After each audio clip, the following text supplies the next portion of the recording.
1992 December 6 ಅವತ್ತು ನಡೆದಂತಹ ಘಟನೆಯನ್ನು ಅಯೋಧ್ಯೆಯಲ್ಲೇ ಇದ್ದು ಕಣ್ಣಾರೆ ಕಂಡವರು ಶ್ರೀ ಗೋಪಿ ಅವರು ಇವತ್ತು ಮತ್ತೆ ನಮ್ಮ ಜೊತೆ ಇದ್ದಾರೆ. ಹೇಗನ್ಸುತ್ತೆ ಅವ್ರನ್ನೇ ಕೇಳೋಣ. ನಮಸ್ಕಾರ ಸರ್. ನಮಸ್ತೆ.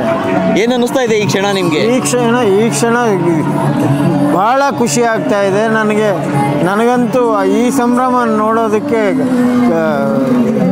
ಎರಡು ಕಣ್ಣು ಸಾಲದು, ಅಷ್ಟು ಖುಷಿ ಆಗ್ತಾ ಇದೆ.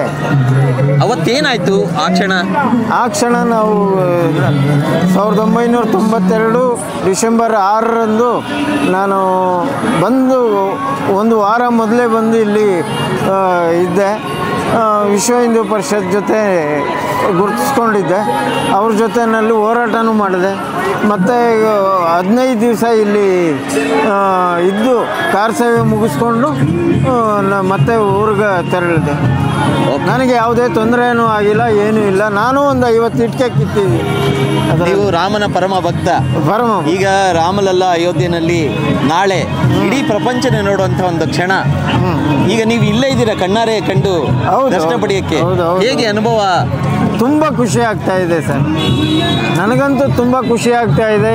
ಇದು ಮುಂದೆ ಆಗ್ತದೋ ಇಲ್ಲ ಅಂತ ಅನ್ನೋದು ನನ್ನ ಮನಸ್ಸಿನಲ್ಲಿತ್ತು. ಅದು 2020ರಲ್ಲಿ ಕೋರ್ಟ್ ತೀರ್ಪು ಕೊಟ್ಟಾಗ ನನಗಂತೂ ಖುಷಿ ಆಯಿತು. ಮನೇಲಿ ಕುತ್ಕೊಂಡಿದ್ದೆ, ಟಿ ವಿ ನೋಡ್ತಾ ಇದ್ದೆ. ಸಕ್ಕರೆ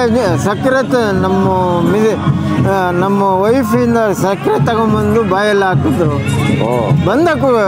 ಅತ್ತಂತೂ ಕೋರ್ಟ್ ತೀರ್ಪು ಎಂದು ತುಂಬ ಖುಷಿ ಆಯಿತು.